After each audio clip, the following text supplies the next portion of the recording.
மேசராசி அன்பர்களே, 2026 ஜூன் மாதம் 2ஆம் தேதி குரு பயிற்சி நடக்குது. அதாவது உங்கள் ராசிக்கு 3ஆம் இடமான மிதுனத்திலிருந்து வந்த குரு பகவான் இப்போ உங்கள் ராசிக்கு 4ஆம் இடம் என்று சொல்லக்கூடிய தனம், அதாவது 4ஆம் இடம் என்பது சுகஸ்தானத்தில் போய் குரு பகவான் உச்ச பலம் அடைகிறது, தனக்காரக கிரகம்.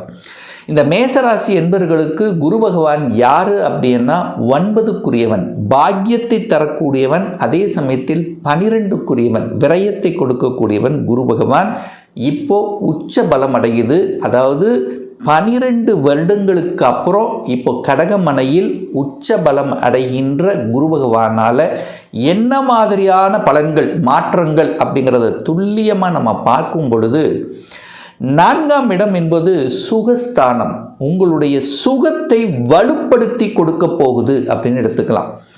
முதல் நல்ல விஷயம் என்ன, நல்ல விஷயம் எடுக்க போகுது? 4ஆம் இடம். இதுவரைக்கும் வீடு வாங்கலை, அதாவது ஒரு வீடு வாங்கலை, ஒரு வண்டி வாகனம் வாங்கலை அப்படின்னு நினைத்து கொண்டிருக்கக்கூடிய இந்த மேசத்துக்கு முதல்ல வீடு வாங்க வைக்கும். சொந்த வீடு இல்லாத இந்த மேசத்துக்கு சொந்த வீடு அமைத்து கொடுக்கக்கூடிய ஒரு அற்புதமான குரு பயிற்சியாக இந்த மேசத்துக்கு அமைகிறது.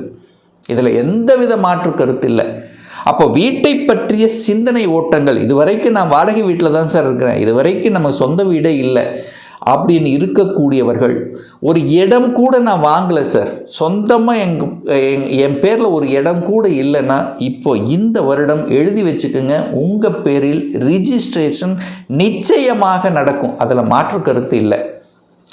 அல்லது குறைஞ்சபட்சமாவது வீட்டை ஆல்ட்ரு பண்ணுவீங்க, வீட்டை ஏதாவது ஒரு சேஞ்சஸ் நடக்கக்கூடிய ஒரு வருடமாக இந்த மேசத்துக்கு நிச்சயமாக அமையும். தாய்க்கு நல்லது நடக்குங்க. தாய்க்கு ஹெல்த்தில் பிரச்சனை இருந்தது, தாயில் உடல்நலத்தில் ஒரு கோளாறு இருந்தது, தாய் வர்க்கம் ரீதியில் பிரச்சனை அல்லது தாய் சொத்துக்கள் ரீதியில் ஒரு பிரச்சனை இருந்தது, இது எல்லாமே சரி செய்யக்கூடிய ஒரு வருடம். படிப்பு ரீதியில் ஒரு குறை இருந்தது சார், படிக்க முடியல, படிப்பில் தடை இருந்தது, பிரச்சனை இருந்தது, ஒரு அரியர் வச்சிருக்கிறேன், எந்த விதத்தில் படிப்பில் தடையாக இருந்து கொண்டு இருக்கக்கூடிய மேசத்துக்கு இப்போ படிப்பின் மூலமாக அனுகூலம், ஆதாயம். ஒரு பிஜி கோர்ஸ் படிக்க முடியல சார், 2 வருஷமாக நான் திங்க் பண்ணிகிட்டு இருக்கேன், படிக்கணும்னு ஆசை இருக்குது, முடியல அப்படின்னு இருக்கக்கூடியவர்கள் எல்லாமே சரி, படிப்பு சூப்பராக இருக்க போகுது அப்படிங்கிறத ஸ்ட்ராங்காக எடுத்துக்கலாம். உயர்கல்வி படிப்பதற்குண்டான அத்தனை அம்சங்களும் இந்த காலகட்டம் உண்டு. அதுவும் வெளிநாட்டில் போய் படிக்கணும்னு ஆசை இருக்கிறவங்களுக்கு 100% சக்ஸஸ். வெளிநாடு, வெளி மாநிலத்தில் போய் படிக்கக்கூடிய அமைப்பு இந்த குரு பயிற்சிக்கு அப்புறம் மேசத்துக்கு சிறப்பு பெறுகிறது. அப்போ படிப்பு சார்ந்த விஷயங்கள் நன்மை, முடித்த உடனே பிளேஸ்மெண்ட் ஆகக்கூடிய வாய்ப்புகள், இதெல்லாமே சூப்பராக இருக்கக்கூடிய ஒரு அற்புதமான ஒரு வருடம். பொருளாதாரத்தில் ஒரு குறை இருந்தது பாருங்க, ஏதோ ஒன்று செலவாயிட்டே இருக்கு, அந்த குறைகளை நிவர்த்தி செய்யக்கூடிய ஒரு வருடம்.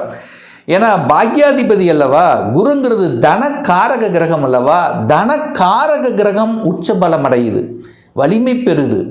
எங்கே பார்க்குறார்? நேர 10ஆம் இடத்தை பார்க்குறார். இப்போ தொழிலில் வருமானத்தை கொடுக்கக்கூடிய அமைப்புகள் இந்த காலகட்டம் சூப்பராக உண்டு.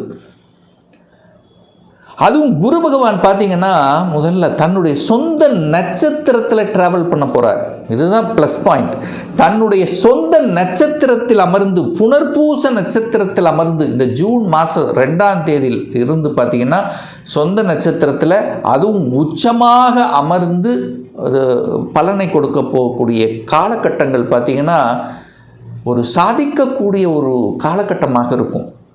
சார் நிறைய தடை இருந்தது சார், நிறைய பிரச்சனை இருந்தது, போன வருஷம் நடக்கும்னு நினச்சிட்டு இருந்த சில விஷயங்கள் நடக்கலைன்னா இந்த வருஷம் நடக்கப் போகிறது. உங்கள் ஆசைகளை நிறைவேற்றக்கூடிய ஒரு வருடமாக இந்த குரு பயிற்சி அமைய போகுது. அப்போது உங்கள் ஆசைகள் உங்கள் மனதில் எதையெல்லாம் நடக்கலை அப்படின்னு நினச்சிட்டு இருந்தீங்களோ அது எல்லாமே நடக்கும். சார் எனக்கு ஒரு நல்ல தூக்கமே வரல சார், எதையோ நினச்சி கன்ஃபியூஷன் ஆகிட்டே இருந்தேன், ஆசைகள் நிறைவேறல, தூக்கமும் வரல, அலைச்சல் திருச்சல் இருந்தது. முதல்ல அது அத்தனையும் நிவர்த்தி ஆகுது. சுகத்தை கொடுக்கக்கூடிய அமைப்பு இருக்குது. அப்போ சுகங்களை அனுபவிக்கக்கூடிய ஒரு வருடமாக இந்த மேசத்துக்கு அமைய போகுது அப்படிங்கிறத நம்ம ஸ்ட்ராங்காக சொல்லலாம். சார் உங்களுக்கு பாக்யாதிபதி உச்சம், அப்போ பாக்யாதிபதி வலிமை பெறுது. அப்போ உங்களுக்கு ஒரு பாக்கியம் கிடைக்கணுமா இல்லையா? நிச்சயமாக பாக்கியம் கிடைக்கும். என்ன பாக்கியத்துக்காக கடந்த சில வருடங்களாக ஏங்கிக் கொண்டிருக்கிறீர்களோ அந்த பாக்கியம் கிடைக்கக்கூடிய அமைப்பு இருக்குது. சார் என்ன பாக்கியம்? குழந்தை பாக்கியம் இல்லை, கிடைச்சிடும். குழந்தைகளால் அனுகூலம் ஆதாயம் உண்டு. குழந்தை மட்டும் இல்லை, எனக்கு அத்தனை இருக்குது சார். குழந்தை பாக்கியம் கிடைத்தால் என்னுடைய வாழ்க்கை பூர்த்தி ஆகும் அப்படின்னு நினச்சிட்டு இருக்கிறவங்க அத்தனை மேசத்துக்கும் குழந்தை பாக்கியத்தை கொடுக்கக்கூடிய அமைப்புகள் சந்தர்ப்பங்களை நிச்சயமாக உருவாக்கும் அப்படிங்கிறத எடுத்துக்கலாம். அந்த குரு பகவான் பார்த்தீங்கன்னா தான் இருக்கிற இடத்தை விட தன்னுடைய பார்க்கக்கூடிய இடங்கள் வலிமை பெறும். ஸோ அந்த வகையில் 5ஆம் பார்வையாக எங்கே பார்க்குறாருன்னா 8ஆம் இடத்தை பார்க்குறார், அட்டமஸ்தானத்தை பார்க்குறார். அப்போ அட்டமஸ்தானம்ங்கிறது வலி, வேதனை, துக்கம், துயரத்தை கொடுக்கக்கூடிய இடம் அல்லவா? அந்த இடத்தை பார்த்து அந்த இடத்தை புனிதமடைய செய்ய போகிறார். அப்போ மேசராசி என்பவர்களுக்கு யாருக்கெல்லாம் ஒரு வலியை கொடுத்து கொண்டிருக்கிறதோ, யாருக்கெல்லாம் ஹெல்த் சார்ந்த விஷயத்தில் பிரச்சனையோடு இருந்து அனுபவித்து கொண்டிருக்கிறீர்களோ அவர்களுக்கெல்லாம் நிவாரணம் கிடைக்கும். அப்போ ஹெல்த்தை சரி செய்யக்கூடிய சந்தர்ப்ப சூழ்நிலைகளை உருவாக்கும்.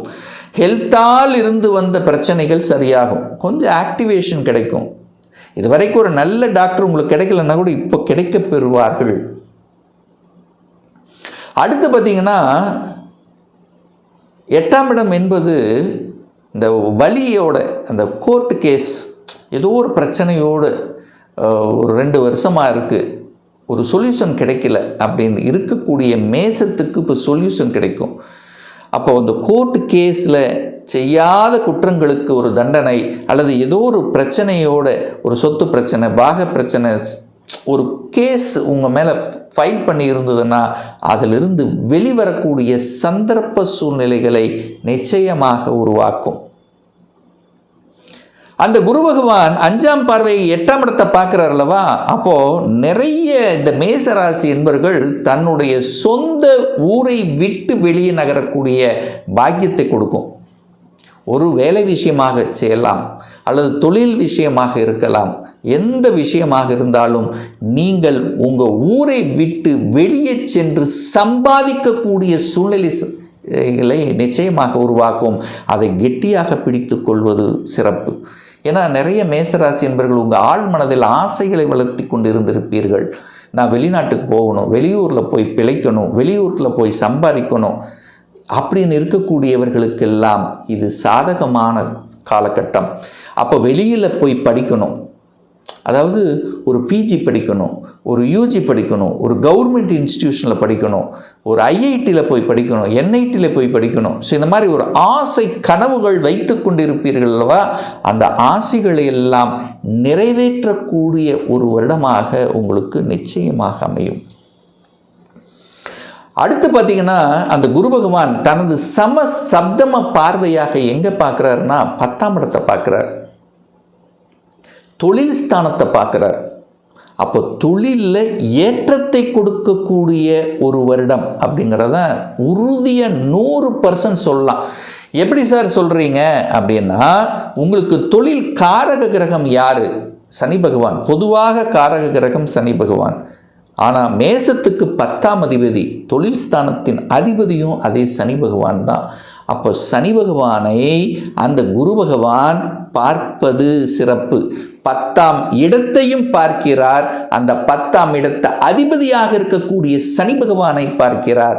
அப்போ மேசத்துக்கு தொழிலில் பிரச்சனையாக இருக்கிறது, அழுத்தமாக இருக்குது, டென்ஷனாக இருக்குது, ஒரு சொல்யூஷன் கிடைக்கல, ஒரு வளர்ச்சி கொடுக்கல, ஒரு தடை இருக்குது, தாமதம் இருக்குது, பிரச்சனை இருக்குது, பெரிய வருமானம் கொடுக்கல.